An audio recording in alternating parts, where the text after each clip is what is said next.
저는 북한에서 쉽게 말하면 별로 딱 좋은 출신 성분으로 태어난 건 아닙니다. 그래서 저는 청동리에서 태어나가지고 거기서 자랐고 김일성대에 입학해서 그때가 6년이었거든요. 6년 마치고 그리고 탈북을 했는데 탈북을 하는 과정에 첫 번째는 중국 구경을 한번 나갔다 들어갔고 두 번째는 강제 북송돼가지고 중국하고 북한에서 감옥 생활 한 6개 감옥 돌아다니고 그 정도로 골고루 다 경험해봤습니다. 그리고 세 번째 다시 탈북해가지고 왔는데 그때가 2002년이었습니다. 그래서 제가 왔을 때는 제가 두 번째 와가지고 중국에서 라디오 들을 때 한국에 간 탈북자가 1,500명이다 이런 얘기를 들었거든요. 그래서 1,300명. 그래서 저는 나는 1,500명 안에는 들어가야 되겠다 싶어가지고 생각을 하고 있었는데 그만 잡혀갔다 오는 바람에 제가 오니까 2,100건째인가 됐어요. 야, 정말 늦었구나. 너무 늦게 왔다 이런 생각을 가졌는데 지금은 한 3만 명이 왔죠. 그에 비하면 저는 정말 빨리 온 셈입니다.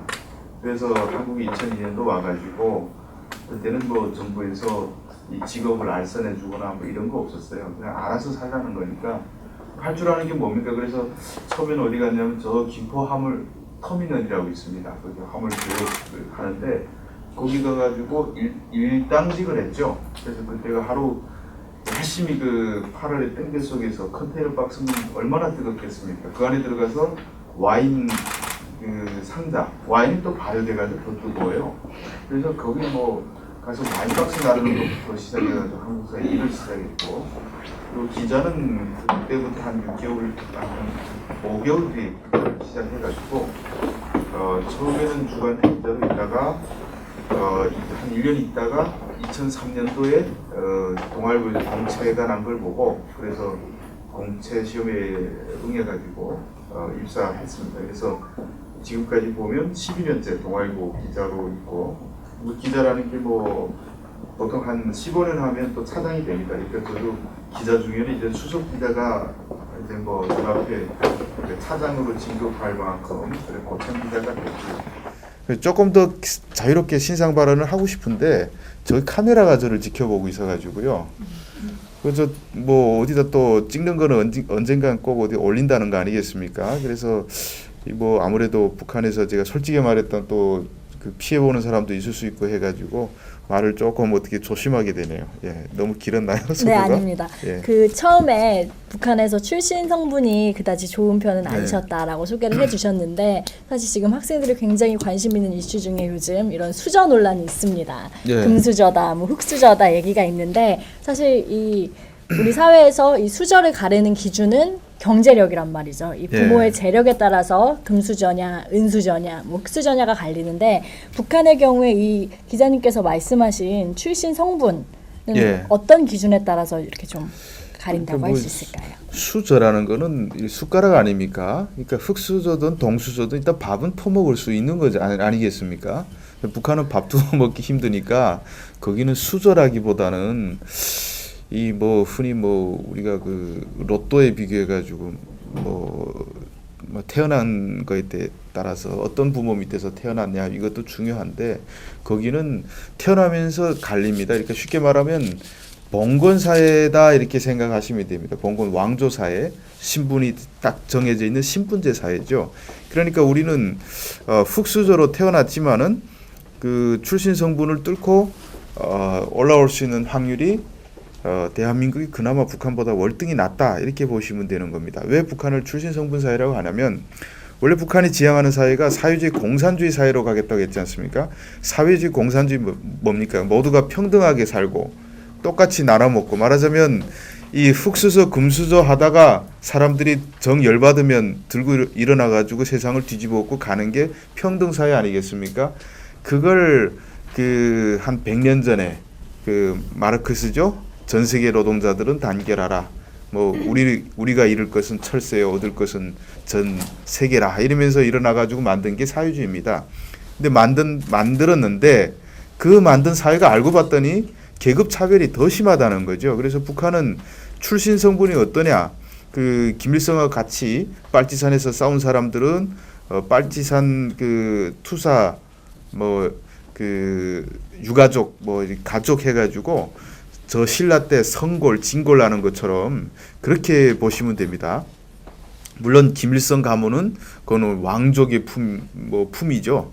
그리고 출신 성분이라는 게 어떻게 갈리냐면 6.25 전쟁 같은 걸 했지 않습니까? 그럼 6.25 전쟁 때 그 가족 중에 한 명이라도 뭐 이 한국 편을 들었다든지 혹은 뭐 저 해방 전에 좀 유산 계급이었다든지, 그러니까 한 유산 계급이면 땅을 5정보, 정보란 말 아세요? 헥타르하고 비슷합니다. 5헥타르 정도. 그러면 어느 정도 되냐면 그 5 정도면 1만 5천 평방미터 정도 평방미터죠. 3천 평이 한 정보입니다. 그 정도 땅을 가지고 있는 사람을 지주로 몰았는데 그 문건이 그대로 남아 있습니다. 그래서 북한에서 그 간부 등록 신원 사업을 할 때 그 기여원이라고 있습니다. 우리는 다 전산으로 하지 않습니까? 근데 그 내가 간부로 출세를 해야 되는데 이 사람의 출신 성분을 캐기 위해서 전문 담당해서 다니는 사람이 있습니다. 그러면 내가 평양에서 지금 간부로 승진하려고 하는데 내 고향은 저 먼 함경북도다. 그럼 기차 타고 이틀 3일 갑니다. 그래서 거기서 자료를 다 찾아가지고 또는 친척이 양강도에 있다 그러면 또 양강도에 찾아갑니다. 그래서 북한에서 간부 사업한다 그러면 뒷조사를 하는 게 한 6개월 정도 걸리거든요. 그러면 그 뭘 조사하냐? 그 옛날에 서류들을 다 떼보면 별게 다 있습니다. 해방 전에 뭐 할아버지는 소 한 마리가 있었고 가마는 철가마가 뭐 어느 정도 크기가 있었고 집은 흙집이었고 이런 게 다 있어요.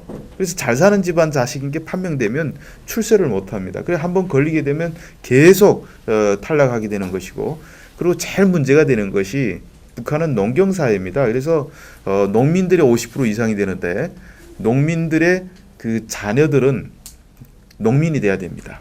그러니까 중학교를 졸업했잖아요. 그러면 대학은 갈 수 있어요. 근데 좋은 대학 안 보내고 아주 고작 보내는 대학이 어디냐? 뭐 사범대학 이런 데 보내가지고 졸업하게 되면 시내 남는 게 아니고 다시 농촌에 그 학교에 가서 교사를 시켜요. 북한은 이게 왜 가능하냐면 자기 마음대로 직업을 찾을 수 있는 것이 아니고 국가에서 임명을 하기 때문입니다. 그 농민의 자녀는 태어나서 군대에 가서 10년 동안 복무하고 돌아와도 배치를 자기 고향에다 해줍니다. 그러니까 농촌에 한번 들어가면 빠져 못 나오는 거예요. 여성들은 군대에 안 가는 여성들은 그 농장원이 돼가지고 농사를 지어야 되는 것이고요. 이게 참 지독한 거죠. 21세기에 농민의 자녀로 태어났다는 이유 하나만으로 계속 자식 대대로 농민이 돼야 하는 그런 사회는 정말 찾아보기가 힘들지 않습니까? 그게 지금 북한에서는 가능하다 이런 말씀이죠. 예.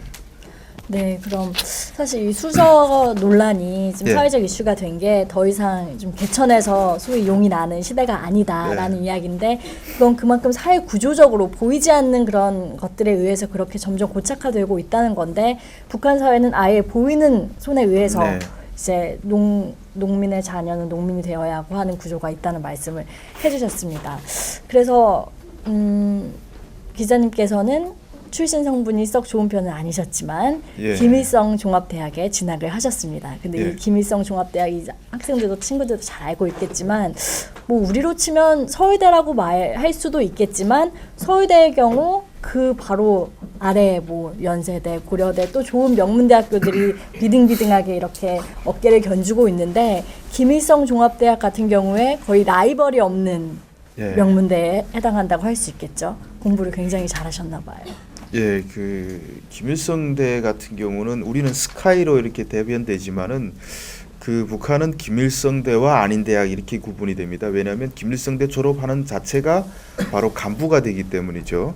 그래서 중앙당 산하의 교육부에 보게 되면 5개의 부서가 있습니다. 그래서 5개 부서가 뭐냐?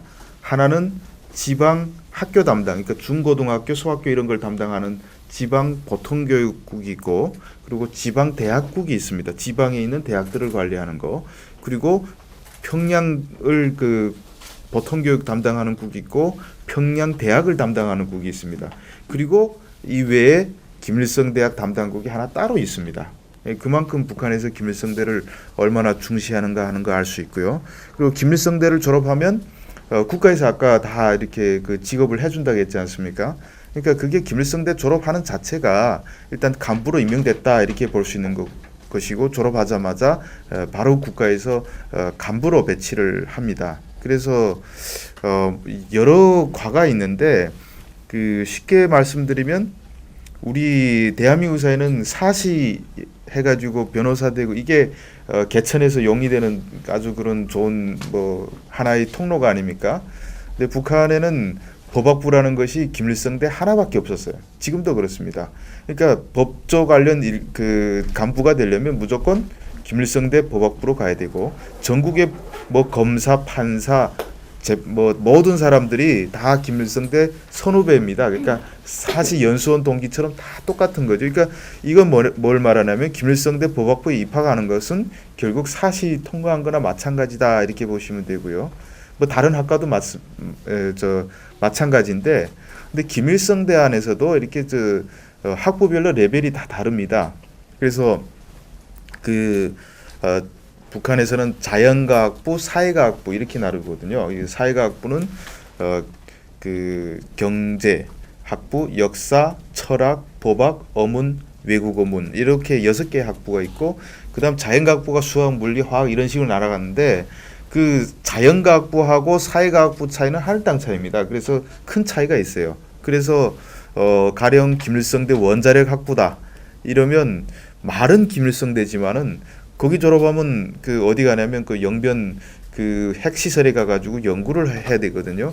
그러면 한 40살부터는 그 방사선에 피폭돼가지고 사람이 이빨도 빠지고 머리도 빠지고 막 그렇습니다. 그러니까 그쪽은 안 가려고 그래요. 그래서 김일성대에서도 한 울타리가 3개 정도 있다 이런 얘기가 있습니다. 그래서 김일성대 입학하기가 힘들고 그리고 자연과학부나 사회과학부나에 따라서 다르고 이 우리 남한 사회나 마찬가지로 한민족 이게 뿌리 깊은 그 유교적 그런 뿌린 것 같아요. 남쪽도 이 자연과학이 천시받지 않습니까? 그러니까 북한도 그 천대가 엄청 더 심한데 그래도 남쪽은 뭐 의과대학 하게 되면 엄청 좋잖아요. 그래서 서울대 무슨 농경학부 이런 데 가기보다는 저 지방대 의대가 훨씬 더 가기가 어렵지 않습니까? 그것처럼 북한에서도 뭐 김일성대 자연과학부 가기보다는 뭐 외국어대나 뭐 이런 데 가는 걸 더 선호합니다. 그리고 상업대학 그런 데 가면 이 먹을거리를 쥐고 움직일 수 있기 때문에 적어도 배고프게 살지는 않거든요. 그래서 김일성대라고 해도 자연과학부는 오히려 그 다른 대학보다도 떨어지고 그 사회과학부 안에서 또 좋은 학부들이 있어요. 그래서 좋은 학부는 제가 입학했을 때는 그 경제학부하고 외국어 문학부가 제일 인기가 있었습니다. 그러니까 경제학부는 그때 김정일이가 나온 학부가 경제학부, 정치경제학과를 나왔습니다. 그래서 중앙당 간부 자식들이 많이 가는 데가 경제학부고 외국어 문학부는 그 북한에서 제일 부자들 자식들이 오는 데가 외국어 문학부니까 주로 외교관 자식들, 그러니까 용도 자체가 외교관을 양성하기 위해서 만든 학부이기 때문에 외국어 문학부 같은 경우는 그 외국에서 살다 온 부모와 같이 살다 온 애들이 많아요. 그래서 외국어 문학부는 돈학부, 경제학부는 힘학부라고 그랬거든요. 여러분들이 잘 모르시겠지만은 한국도 60년대에는 이 가난한 나라에서는 제일 소원이 뭐냐면 외국에 나가는 거예요. 그래서 60년대에 비행기 승무원 하게 되면 여러분들 요즘도 뭐 그 항공사 승무원들이 인기가 좋지만은 60년대는 어마어마했죠. 거의 미스 코리아 뽑듯이 뽑았을 겁니다, 아마. 그러니까 북한 역시 그렇게 그 외국에 나가서 할 수 있는 직업이 최고의 직업으로 인정받는 거죠. 그래서 그랬는데 요새는 경제학부 인기가 싹 떨어지고 왜냐하면 경제가 다 붕괴됐기 때문에 그래서 요새는 그 경제학부 대신에 법학부하고 외국어 문학부가 여전히 인기가 있다. 그리고 법학부는 왜 좋으냐? 검사 이런 것들을 많이 나가서 하거든요. 근데 북한의 부정부패가 워낙 심각하니까 어디 검사로 한번 어느 기업에 대해서 내가 조사를 나가겠다 이런 언질만 주면 회사에서 차로 그냥 막 집에다 저녁에 막 뇌물들이 들어오거든요. 그래서 검사 3년 하게 되면 뭐 집 사는 거는 뭐 일도 안 해요. 그래서 법학부가 인기 좋고 외국어 문학부는 여전히 외국에 나갈 수 있으니까 인기가 좋고 그렇다고 들었습니다. 예. 네, 근데 지금 여기 학생들, 고등학생들이 교복 입은 네. 학생들도 있고 학생 한번 흔들어 볼까요? 고등학생. 지금 그럼 몇 학년이에요? 2학년? 1학년? 2학년 학생들. 이 학생들이 이제 예. 올해 수능이 지금 이번 주, 지난주에 치러졌나요? 지난주에 치러졌죠. 그래서 이제 1년도 남지 않았습니다. 수능이 앞으로 다가왔는데 이 북한의 대학 입학 예. 입시는 어떤 식으로 치러지는지 좀 궁금합니다. 어떻게 김일성 대학 입학하시게 되셨나요? 예, 제가 한국에 와가지고 사실 제일 마음에 안 드는 것이 교육 문제입니다. 이 교육 분야는 제가 학생들 앞에서 이런 얘기를 해도 될지 모르겠지만은 정말 내가 보건대는 빵점이에요. 그래서 제가 지금 국제부 기자로 있지만은 오바마 대통령이 자꾸 한국의 교육료를 배우라고 하지만 그 말을 들을 때마다 오바마 대통령을 데려다가 과외를 받게 해야 되는데 이런 생각이 들더라고요. 제가 아침마다 출근할 때마다 어린 아이들이 이 가방을 지금 보면 제가 끔찍하거든요. 이거는 거의 북한에서 전투 나가는 군인들이 유격 훈련할 때 들고 나가는 가방이거든요. 이걸 메고 유치원 애들부터 이 정도 크기 가방 메고 10시까지 이렇게 하는데 저는 이건 아니라고 생각하는데요. 북한은 어떠냐면요. 북한은 사회주의 시스템이 그나마 살아 있을 때하고 붕괴된 이후로 나눠봐야 됩니다. 그래서 북한은 지방 할당제입니다. 기본적으로. 그래서 김일성대만 신뢰를 들어보면 저희가 입학할 때 한 1,400명 정도 1년에 받았거든요. 1년에 1,400. 서울대가 지금 한 3,000명 받나요? 5,000명 받나? 그러니까 인구 비례로 따지면 김일성대가 조금 더 들어가기 힘들어요. 근데 아무튼 1,400명 중에 한 700명은 제대군인들을 받습니다. 그러니까 군에서 5년 이상 복무한 사람 중에서 뽑아서 따로 입학시키고 나머지 700명은 일반 학교에서 바로 시험 쳐가지고 뽑아서 오는데 700명이다 그러면 시험은 2배수로 칩니다. 1,400명 치는데 1,400명을 어떻게 뽑냐? 일단 평양에 한 절반은 줍니다. 그래서 700개의 시험 칠 수 있는 자격, 북한에서는 본트라 그러는데 700개 본트를 평양에 주고 나머지 700개를 전국에 나눠주죠. 그러면 전국에 평양 제외하고 도 직할시가 한 10개 정도 있습니다. 그러면 각 도에 70개 정도 나눠줍니다. 그 도에서 70명을 선발하라는 거죠. 그러면 그 도에서 또 도 소재지가 있지 않겠습니까? 그러면 우리를 말하면 충청 전라남도다 그러면 광주 이런 식으로 소재지가 있는데 거기에는 말하자면 제일 잘 나가는 간부들이 다 살 거 아닙니까? 그러니까 아무래도 도 소재지에서 또 한 70개 중에 한 40개를 가져요. 제가 말하는 게 입학하는 게 아니고 시험 칠 자격입니다. 한 40개 떨구고 나머지 30개를 또 도 안에 군이 한 몇 개가 있거든요. 그걸 또 쫙 덜려서 한 30개 정도 나누면 한 개 군에서 한 3개 정도 시험 칠 수 있는 자격을 줍니다. 그러면 이 사람들이 자격을 받은 사람들이 김일성대 올라가 가지고 체육관에서 한꺼번에 이렇게 카메라 다 지켜보는 가운데 시험을 쳐요. 그래서 절반을 떨구고 절반을 입학시키는데 입학시키는 것도 지방마다 편차가 있기 때문에 거의 지방별 경쟁, 그러니까 도에서 내가 확실하게 1등이다 그러면 평양 애들보다 좀 떨어져도 내가 입학할 수 있다 이런 것들을 알 수 있고, 그리고 또 하나는 북한 교육이 제가 북한 교육에 사회주의 교육이 있을 때 장점은 뭐냐면 과외가 없는 거. 제가 만약에 대통령 한다면 과외부터 다 없애버리고 싶어요. 그러니까 과외가 왜 문제냐면 이게 바로 흑수저 금수저 논란 중에서 강남에 태어나서 부모들이 아주 잘 사는 집안은 어렸을 때부터 사교육을 엄청나게 받게 되니까 애들이 지능이 좀 다른 지방에 있는 애가 훨씬 더 똑똑해도 강남 애가 시험을 더 잘 볼 수밖에 없습니다. 근데 이게 왜 문제냐면 사람이 20대 가지고 판단할 수 없는 거죠. 사람의 머리는 평생을 갑니다. 근데 20대 잠깐 잉어과를 숭어과로 딱 순간적으로 바꿔놔서 대학 입학시켰잖아요. 30대는 그냥 잉어라는 거죠. 40대도 잉어. 근데 이런 변형이 국가 발전을 위해서는 상당히 안 좋다고 생각하는 게, 북한은 똑같은 것을 가지고 배워가지고 그 중에서 특출하게 이렇게 튀어나오는 사람들을 국가에서 싹 정리해다가 김일성대 갈 사람, 지방대 갈 사람 이렇게 딱딱딱 줍니다. 그리고 우리는 지금 83%가 대학에 가지 않습니까? 근데 북한은 15 내지 20%만 대학에 갑니다. 나머지는 뭐 군대 가든 뭐 어떻게 하죠. 그리고 재수가 없어요. 그래 만약에 떨어졌다 그러면 군대 가서 한 10년 복무하고 다시 한번 또 도전할 수 있는 기회가 있는 거죠. 그건 좀 끔찍한 일 같아요. 일단 재수는 도입해야 되고. 네. 근데 이게 지금 한국 학생들은 너무 그 20대에다가 인생이 결정된다고 생각하고 저는 그 낭만과 이런 게 다 사라지는. 저는 진짜 김일성대 가서 엄청 공부 잘했을 것 같지만은 정말 저는 놀면서 다녔어요. 제가 학교 다닐 때 가방은 도시락 요만한 하나만 메고 다녔어요. 예, 정말이에요. 오후에는 맨날 나가서 공 차고 이렇게 살았거든요. 그래도 갈 사람 다 가고 하지 않습니까? 그래서 이런 그 한국 학생들이 이런 교육은 꼭 없어져야 된다. 그리고 지금은 저 너무 기나요? 얘기가 한번 주제가 나오면 예. 지금 이 교육이 바뀌어져야 되는 것이 지금 21세기 들어와 가지고 인류가 변하는 속도가 엄청나게 빨라지고 있습니다. 그래서 유엔의 뭐 유엔 보고서 2045년 한 30년 뒤를 내다보게 되게 되면 사람들이 매년 재교육을 받아야 되는 그런 시대가 온다는 거죠. 왜냐하면 우리가 20대 배운 기술이 1년만 되면 계속 낡아지기 때문에 계속 새롭게 바꿔야 된다.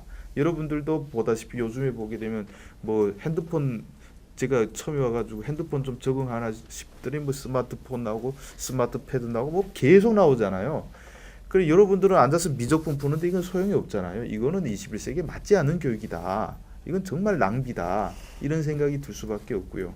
그래서 이런 교육 시스템은 미래를 봤을 때 빨리 한국은 고쳐야 되겠다 이런 생각이 듭니다. 저는.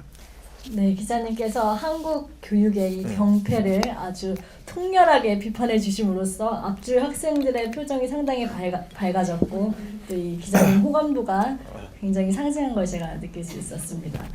이 김일성 종합대학 졸업하면 바로 간부로 임명이 된다고 말씀해 주셨는데 뭐 인재 등용문이자 거의 이런 철밥통이 보장되는 그런 대학이라고 할 수 있겠죠. 근데 기자님께서는 왜 이런 이 북한 사회에서 엘리트로 인정을 받으신 셈이고 이런 철밥통이 보장되신 셈이고 그런데 왜 탈북의 길을 선택하셨는지 좀 궁금합니다.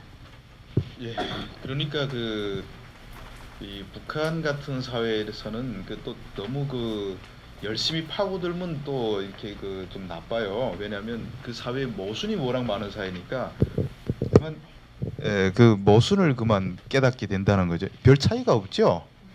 없죠? 없는 것 같아요. 들리는 입장에서는 어때? 이거 들고 하는 게 나은 것 같아요? 네, 그럼 들고 하겠습니다. 그래서 제가 막스의 자본론, 마르크스의 자본론을 읽은 나이가 15살 때였어요. 그때는 이해가 안 됐죠. 대학 가서 하라는 공부는 안 하고 고전 뒤져보기 좋아하고 철학책 보기를 좋아하고 상당히 많은 의문을 가지게 될 수밖에 없죠. 그래서 대학에 1학년 들어갔는데 우리 철학 시간에 선생이 공산주의에 대해서 우리가 막 배우는 거예요. 근데 공산주의를 제가 딱 듣는데 그때가 북한 대학은 만 17, 18살에 입학을 하거든요. 공산주의는 수요에 따라 분배받고 능력에 따라 일하는 사회다. 이걸 지금 가르치는 거예요. 근데 도무지 이해가 안 되는 거죠. 왜냐하면 자 가령 그때 제가 했던 질문이죠. 교수님, 그 사람이 능력이라는 게 가령 어떤 올림픽 대회에 나간다고 어떤 사람이 열심히 10년 동안 열심히 일해가지고 금메달을 땄어요. 그럼 이 사람이 올림픽 나가느라고 뭐 연애도 안 하고 가정도 없고 뭐 그러다 보니까 밤늦게까지 훈련하면서 홀몸이에요. 그럼 이 사람이 수요는 한 명이란 말이죠. 반면에 저 어디 농촌에서 그냥 뭐 일하면 말고 뭐 그냥 그런 긴 밤이 지겨운 어느 부부는 아이를 한 5명 이렇게 낳았어요. 그러면 이 집의 수요는 6명이에요. 그러면 아니 열심히 훈련한 사람이 하나 갖고 그냥 대충 하는 사람이 6개를 갖는 사회가 과연 발전이 있을 수 있겠습니까? 하고 물어봤습니다. 근데 지금 생각해봐도 그게 공산주의 근본적인 문제, 사람이 경쟁심을 고취시킬 수 있는 요건이 없는 게 바로 공산주의 문제인데 교수가 상당히 당황해하더라고요. 왜냐하면 그 공산주의에 대해서 의무를 표시한 사람이 있을 수가 없는 거 아닙니까? 그 사회에서는 그 반동이란 말이죠. 그래서 교수가 그렇기 때문에 우리가 사상 교양을 강화해 가지고 모든 사람들이 능력에 따라 일할 수 있게 만들어야 될 것이고 그런 얘기를 합니다. 그렇지만 아무리 사상이 우리가 열심히 훈련 받아도 자기의 이해관계, 이기주의 때문에 동기가 없으면 그렇게 열심히 일할 수가 없습니다. 그걸 어떻게 동기 있게 그런 뭐 죽자 살자 일하게 만들 수 있겠습니까? 그건 불가능한 일인데 교수가 그런 얘기를 하는 거예요. 그래서 그때부터 제가 과연 이 공산주의로 가는 제도가 맞는 것이냐 이런 생각이 들었고요. 또 하나는 저희 제가 다니는 학부가 김일성대에서도 제일 좋은 학부에 꼽혔어요.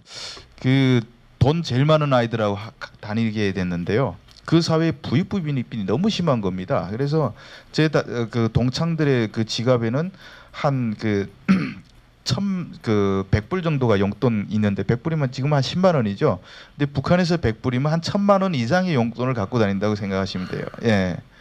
저는 진짜 가난한 학생이었고요.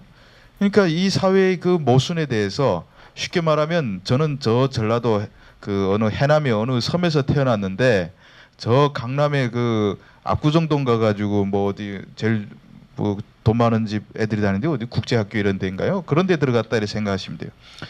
그러다 보니까 과연 우리 사회주의가 평등하다고 했는데 이게 평등한 것이냐 이런 의문을 가지게 될 수밖에 없었고 또 1995년도부터 공교롭게 또 고난행군 들어갔습니다.